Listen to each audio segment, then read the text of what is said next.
All right, everybody, welcome back to the Survivor 48 Power Rankings. We are now 2 episodes deep into this season, and I'm loving this season so far. And we do have a ton of content now to assess everybody left in the game and how likely they are to win the game eventually based on their edit and their gameplay and their current game position. So, yeah, let's get into the Power Rankings for week 2. But let's start us off with the second boot of Survivor 48. We have Kevin. Now, this was such a surprising boot for me. I had Kevin second place after the premiere in the power rankings, and he really did have such a good premiere. I mean, he got a mat chat, which in my brain was like guaranteed he's going far. But on top of that, he was also probably the best positioned player on his tribe, having a close alliance, as we thought, with Justin and also Cedric, but also being in with Say and having a connection with Mary that was going to be somewhat important in the future. That obviously was kind of important, but it ended up being in Kevin's downfall. He ends up overplaying here, trying really hard to get out Say, and unfortunately, he just didn't have the social capital to make this move happen, as Cedric was just too loyal to Say, and he wasn't going to pull this off, and instead, it ends up backfiring, making him look like a very strong player and a very strategic, dangerous player that people wanted out. And this is unfortunate for Kevin because he did have a good amount of natural kind of talent in the game. And it's kind of unfortunate to see him go home so early. But I did think that this kind of 2 episode downfall arc was really interesting and really fun to watch in a lot of ways. Although it did seem like a pretty tough draw for him on this season, having injured his arm in the beginning and having to recover from that.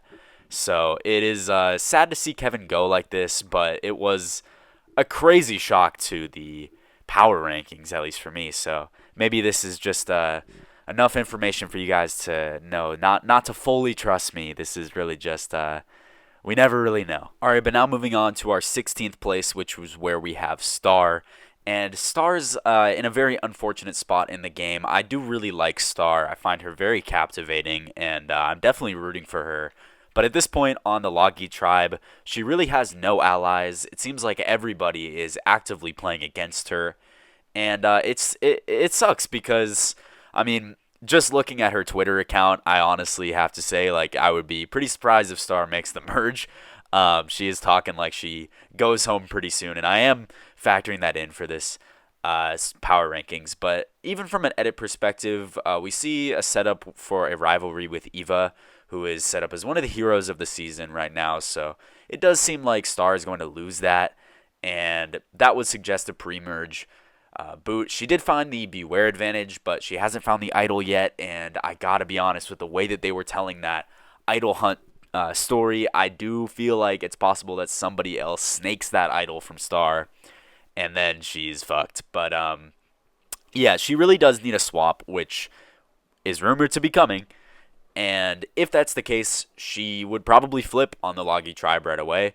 And there's some potential for Star. I did like her in the preseason, and I think that Star is one of the more unique people on this season. So I'd like to see her get another chance, but as of right now, she is in a bad position, and it's pretty scary. She's in very immediate danger, which I guess a lot of other people aren't necessarily in that immediate danger. So that is why I have Star at the very bottom of the power rankings this week. All right, moving on now to 15th, which is where we have Charity. And this was a better episode for Charity than the premiere. I do feel like we got to know her a little bit better. The premiere, she really did not have anything to say to defend herself from the entire tribe calling her out. But this episode, we learned that she's close with Mitch, which is a good thing. And we learned that she has some pretty fucked up toes, I guess. But it's still something. It moves her up slightly. But I still don't feel very good about Charity. She's on the bottom, and she seems to be the early target if this tribe were to go to tribal. The two people that are in the power position on this orange tribe, Camilla and Kyle, have both talked about not trusting her and not wanting her in the game. And so that definitely does concern me. With Charity, like, there's a lot I need to see to overcome this, her premiere specifically. But this was a better episode. There is some sort of upward trajectory, possibly. I mean, maybe she's getting the D toe winner edit. I don't know. I mean, I really doubt it. Right now for Charity, it's like she's on the bottom and she has a bad edit, so I can't have her much higher than this. Now we are moving on to number 14, which is where I do have Cedric. And Cedric had a bit of a focus in this episode, but I'm just not entirely sure if it was a positive one. He does have a pretty big impact in the eventual vote here, as he decides to save Say because of his father like relationship with her. And this is an interesting move. I think that you can go back and forth on if it was a good one for Cedric, given that Say is a very powerful player. But I think it's very understandable. I mean, end of the day, Say is Cedric's number one. You're going to save her. The real issue with Cedric's gameplay this episode is that he wants to keep his alliance of Kevin and Justin still in the game, but fails to do so, as revealing Kevin's plan ends up getting Kevin voted out, and now leaves Cedric in a bit of a worse spot than he probably wanted. He doesn't have as many options. It seems like if he wasn't going to flip on Say here, he may never really flip on Say, and I'm just not too excited about his winner chances if that's going to be the way he plays this game. But yeah, considering his edit and his current spot in the game is kind of just Say's number one, I feel like Cedric could get caught in the crossfires moving forward in this game. I'm just worried that he could be a casualty of the damage that Say is going to do deeper into the merge. And so because of that, I have Cedric here at 14.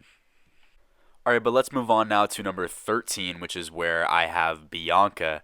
And Bianca is a very interesting player in the game right now because she still has yet to receive very much content at all. I think she only has 2 confessionals through 2 episodes, and neither are really about her. So why do I not have her at the very bottom, you may ask? I just have a good feeling about Bianca. There's something about someone who is good in the confessionals like Bianca. Like, she's given genuinely entertaining confessionals, but she isn't really shown in the edit at all. And that kind of feels a little intentional to me. It feels similar to Genevieve from last season getting essentially purpled for 3 episodes, even though she was the best confessionalist of the season. And Genevieve, of course, went very far. Bianca, I think, could do the same. I see some solid setup with her, especially surrounding Thomas, who I'm very high on right now. And I think it means Bianca could go far. I mean, one thing about not having very much content in the early game is that she's pretty much... I mean, I feel like she's not getting set up to go home soon because she doesn't have a narrative yet, right? So it makes more sense that Bianca is someone who is going to come alive eventually, but I don't know if that's what they're going to do for their winner. I just don't know how likely that is, and I also just don't have enough content to really justify this yet. It's just a feeling with Bianca because she is like a pretty entertaining presence in my opinion. So why would they be hiding her if it wasn't an intentional decision? Meaning most likely she's going pretty far. But again, not much to base that off of, so I do have Bianca like still pretty low here. But moving on to number 12, which is where I do have David. And David is actually in a good spot in the beginning of this game right now. He is in the majority alliance, and he's getting some solid content. I mean, I do think that they are painting him to be a just pretty goofy figure, which is not often how they would portray their winner.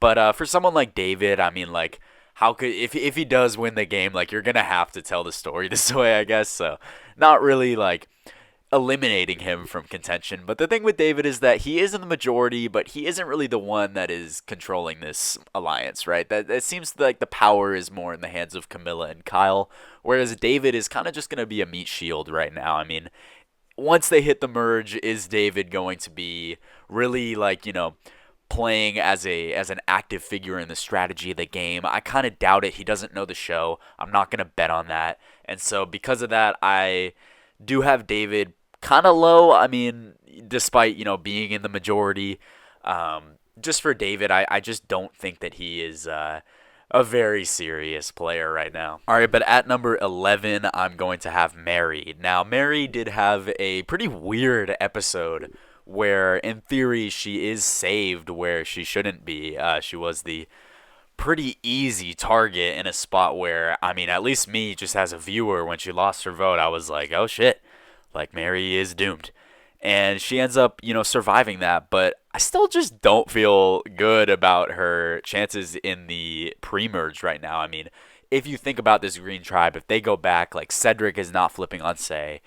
Say is obviously going to want Mary out. And at that point, it's like, what does Mary do? If she can't really pull Justin because then it's 2-2. And at that point, like Mary's just kind of doomed if she doesn't find the idol, assuming that this Green Tribe does go back to Tribal Council. But at the same time, there's also a world where they swap and then Mary has new life in the game.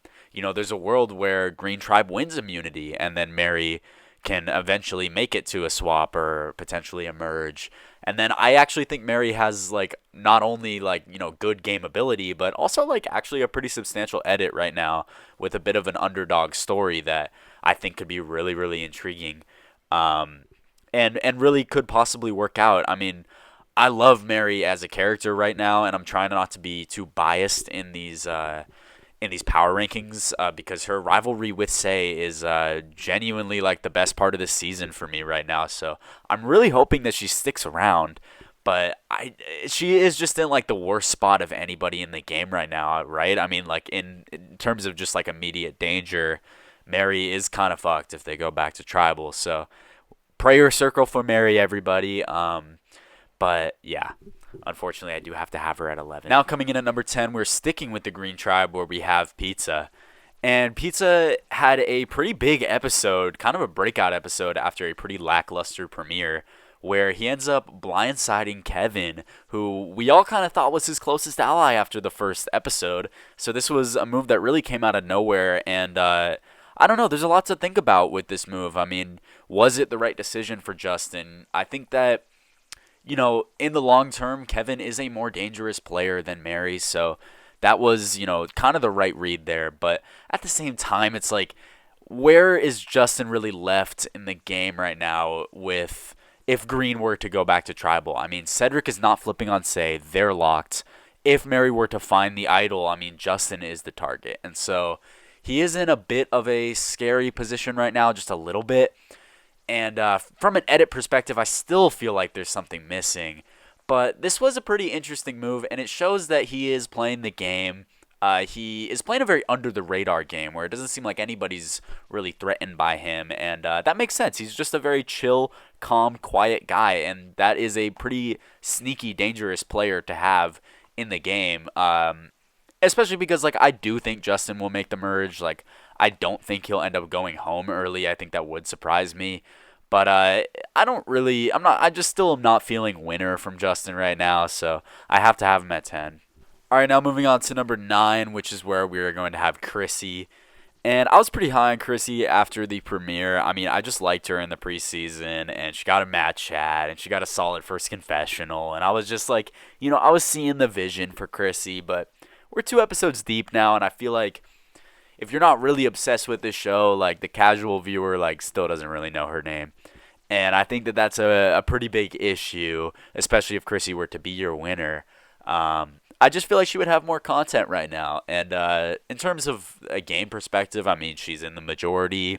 She doesn't seem to be in any danger. Everybody seems to trust her. But I mean, that's all kind of hypothetical. I mean, I don't know. Like, it doesn't really. We haven't really talked about Chrissy at all. And so that is the concerning part for me. But I mean, it's not impossible for Chrissy to turn this into a winning edit. I'm just going to need to see more content moving forward. Coming in now at number 8, where we do have Eva. And Eva is certainly a very big character through 2 episodes, and I do believe that she has longevity in the game. A lot of her storyline has been related to Joe, but also her rivalry with Star, which is a rivalry that I have to assume she's going to come out on top with. And on top of that, Eva is just a challenge beast. Like, I feel like she's safe for this early portion of the game. My concern with her is really, where do you go once you hit that merge and you are a target? She does have Joe fighting to keep her in the game, but we haven't really seen her connect with anybody else specifically. So even though, yeah, she does stand out, she is a memorable player through 2 episodes, I do feel like I can't have Eva too high. I don't really see her in a winning position right now, especially with her gameplay and her mind for the game being very physically focused. I wonder if she'll be able to really manage her threat level, as she's seen as a physical threat in the merge stage of the game. So because of that, I do have Eva here at number 8. But now moving on to number 7, this is where I have Mitch. And Mitch has had a pretty good edit through 2 episodes. Definitely a lot of positive content. And even me personally, like I really love Mitch. I love the scene of him before the challenge talking to Jeff. I mean, Jeff asks a really amazing question to give Mitch the opportunity to kind of vocalize how he'd like to be respected in the game with his speech impediment, and I think that he answers it in such a fun, engaging way that I just you really root for him, and I think that that is intentional by the editors as well.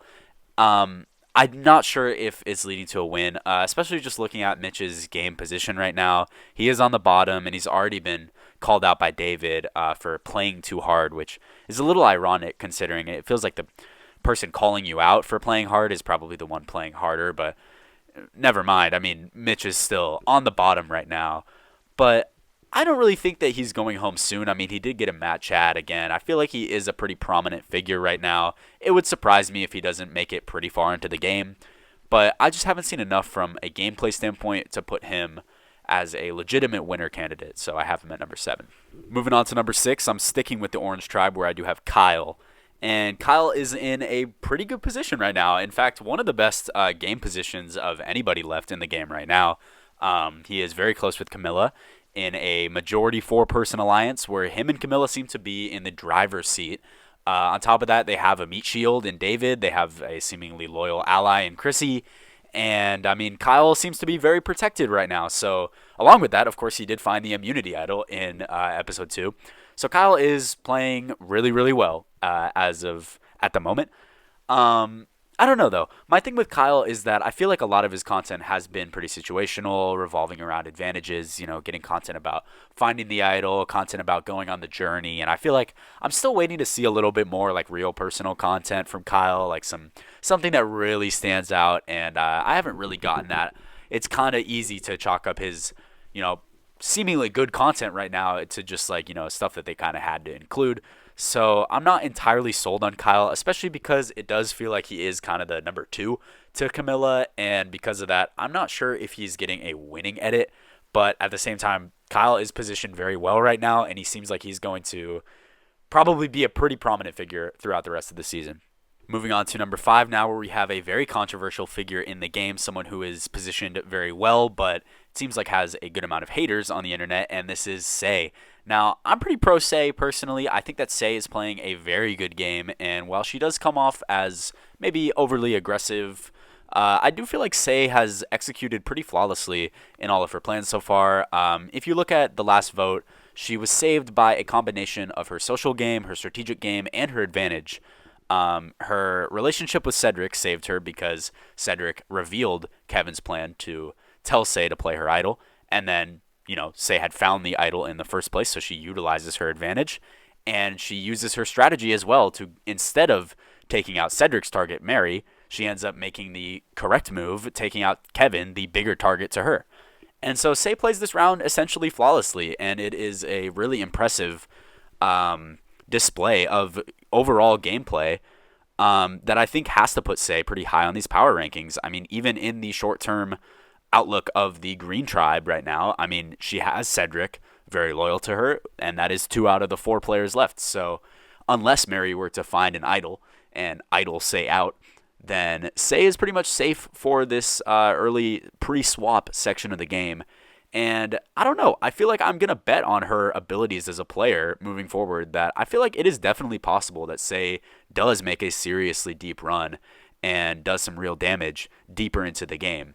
Along with that, I just feel like Say plays with legitimate fire in her eyes, and I just really love the way that she expresses her emotion, but also her genuine feelings in the game and is so open about it to people's face, which, yes, could backfire in the future if she were to mismanage the people on the bottom. But at the same time, I feel like it makes Say a very captivating figure and someone who is going to be able to get people on her side, and she already proved that in the pre-merge. Now, the issue with that is that getting Cedric and Justin on her starting tribe was potentially kind of lucky for her. I mean, they're both just very chill, calm, easygoing alliance members who are pretty much okay with Say playing as aggressively as she wants. So the question is really, how will she adapt to different types of players moving forward into the game? How will she play with someone like, say, a Thomas or, say, a Camilla? Some bigger strategic minds who are probably a bit threatened by her off the bat. Will she be able to kind of tone down her aggressiveness when she ends up meeting those people? And that's a legitimate question. So that is why she is only at number 5. But as of right now, I mean, Sei is playing probably the best game right now. And from an edit perspective, like, she's still breaking confessional records. So she has to be in this top 5. Moving on to number 4 now, which is where we have Joe Hunter. Now, Joe Hunter is playing a solid game right now and definitely has a very prominent edit. He did still get the first confessional, and he got his backstory, and, just a very strong premiere. I think he's had constant themes throughout these 2 episodes of him really just being legitimately loyal and really wanting to play an honest game that makes his children proud of him, right? And I think that while that is pretty good from an edit perspective, seeing like a genuine narrative and a storyline like that, I'm just not sure from a game perspective if that's going to cut it in the new era. I mean, as of right now on the Logi tribe, he's already pretty much in with everybody, right? Star goes to him first to share her beware advantage, and then he brings in Shaheen, immediately showing that they're very tight.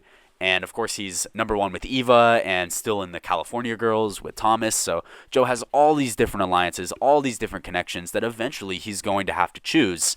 And I just don't know if he's really mentally cut out for that, especially with he's talked about it so many times that it does kind of feel like potentially foreshadowing that this is something that could eventually ruin his game. I mean, he does literally say, I will lose the game for Eva in episode 1. And I don't know. From a pure game standpoint, I don't know if that type of gameplay is really going to win in New Era Survivor, especially with someone like Joe, who is a very threatening person, someone who will probably win at the end. His alliance members are going to want to cut him eventually, right? So if he were to make it to the end, he's going to have to cut people before they cut him, and I don't know if he's necessarily cut out to do that, but still, as of right now, Joe is going to make the merge. He's in a good position, and he's had a good edit, so he's got to be in this top 4.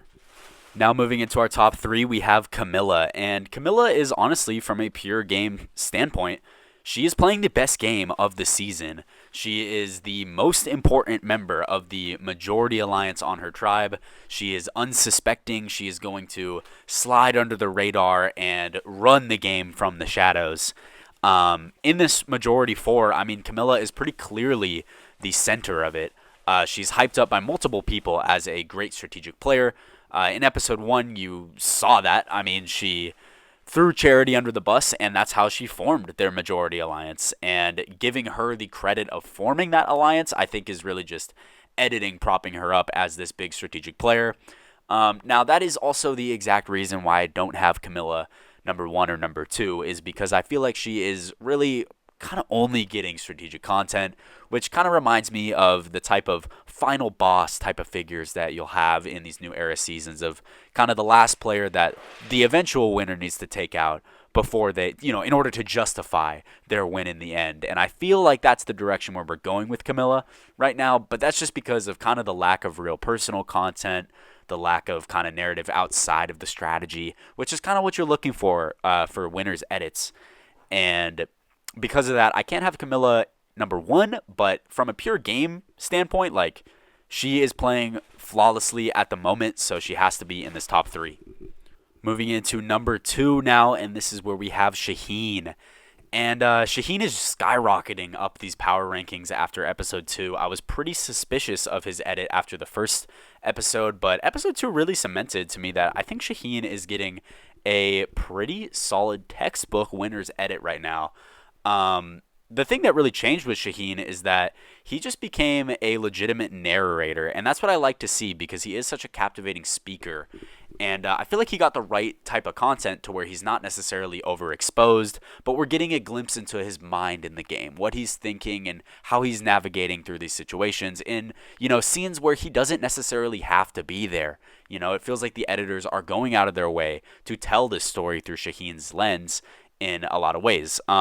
But also just from a pure game standpoint, I just think Shaheen is a very good player. He has good instincts, and we saw it play out when he was working with Star to find the Beware advantage. Thomas basically implies that Shaheen should entirely backstab her, and Shaheen decides not to do that and instead calls out Thomas for even implying that. And I just think that was a really good read and a really good gameplay move from Shaheen. Although the edit may not necessarily show it too obviously, I think Shaheen and Star are probably closer than we may assume. And while Star might not have very much longevity in the game, I think it just does speak to how Shaheen is playing. If you really think about it, the Purple Tribe has Thomas and Bianca, Joe and Eva, and it's kind of left Shaheen and Star as the people on the outs. And I feel like they have a bit of a connection that we don't necessarily see. I mean, when when she reveals to Shaheen that she found the Beware advantage, like he gives her a hug, right? And after they win the challenge, he kisses her hand, right? Just like these little gestures to where it's like they just look like they're close together. And I feel like it makes sense from a game standpoint, and I think that could be important moving into a potential swap. As we know, Shaheen is going to the Green Tribe, that was leaked. And yeah, I don't know. Like, we'll see how the game shifting up will impact Shaheen. I mean, he does seem relatively shielded on the Purple Tribe behind, some really big physical players. Will Shaheen be looked at as too big of a threat when, when the merge hits? Like, that's very possible. But I don't know. I just really like Shaheen's episode here. And a lot of it comes back to the scene where he's just, like, kind of messing around, the Wi-Fi scene, the Probsty 5G, like, stuff like that is just like silly moments that really do not have to be there, that just make me feel better about, Shaheen being a long-term important figure in this season. And so it was really everything I wanted to see from an edit perspective from Shaheen, coming off of like a kind of questionable episode 1, but I also feel like it explains a lot in episode 1. And so I'm pretty high on Shaheen right now, waiting just for a little bit more to put him at number 1, but he's knocking on that door. All right, but that leaves us with just one remaining, and that is the same player I had as my number 1 last week, and that is Thomas. Now, Thomas had a bit of a change of pace in episode 2, where, I mean, he is pretty clearly a villain in this season. Suggesting to entirely sabotage Star was, I mean, just a very bold move so early into the game. And yes, Shaheen did call him out for it, saying, I quote, "That type of gameplay makes me worried about Thomas." And that is, pretty bad from an edit perspective from Thomas. But if you think about it at the same time, like, I don't think a villain edit necessarily means you can't win the game. Especially because while that may have been risky gameplay, I do think his strategic instincts were correct, or at least, like, impressive, by thinking of the idea to just straight up throw the clue away. To leave Star with no protection, to leave her with no vote and no shot in the dark and no idol, and just vote out your target. I mean, that might not be entirely smart, but it proves that Thomas has the mind for the game that I like to see. And I think, yeah, that could backfire, but at this moment in time, like, I don't think that is going to, like, immediately backfire. I mean, I think Thomas is pretty much set up to go pretty deep into the game, especially considering just, like, how good his premiere was. Like, I'm still very high on him. And another thing is just, like, he has reinforced this storyline of his job in the music industry and how he works with a lot of famous artists, and how that affects his gameplay in the season. And a lot of people in this season just don't have a type of storyline like that. So, I mean, for that, I have to have Thomas pretty high here, especially just because it does really feel like the winner is coming from the Logi tribe. And to me, it is kind of between Thomas and Shaheen. So I ended up sticking with the same person I had last week. But another thing I was thinking about is just, like, I'm thinking about Kenzie's winner edit from Survivor 46 and how she kind of looked like a potential villain in the first couple episodes and then ended up getting a bit of a personal arc throughout the season. And I think it's definitely possible that something similar could be coming for Thomas. Again, he just does feel very important in the edit. And I think that, now he has a steal a vote and he has a potential close alliance with Star coming up in the preview for next episode. Stuff like this makes me just pretty happy about Thomas at number 1. So he's going to remain at that number 1 spot. All right, so that will do it for this week's Power Rankings. I really loved episode 2. It was one of my favorite pre-merge New Era episodes. The blind side of Kevin was just so unexpected. Again, he was my number 2 coming into this week. So crazy blind side, and it really just reminds you that, you can't sniff everything out from the premiere edit, right? So obviously take all these with a bit of a grain of salt, but it is still fun to read into stuff and to kind of rank these players on where they're at right now, not necessarily an indication for the rest of the season. Obviously character development and everything, but yeah. Anyways, these videos will start coming out a bit earlier than Mondays. I understand that this is, the new episode is coming right around the corner. This video is only relevant for about 24 hours, but yeah, if you do like these type of videos, then make sure to subscribe and leave a like or something, please, please, please, please, please. And yeah, I will see you guys next week.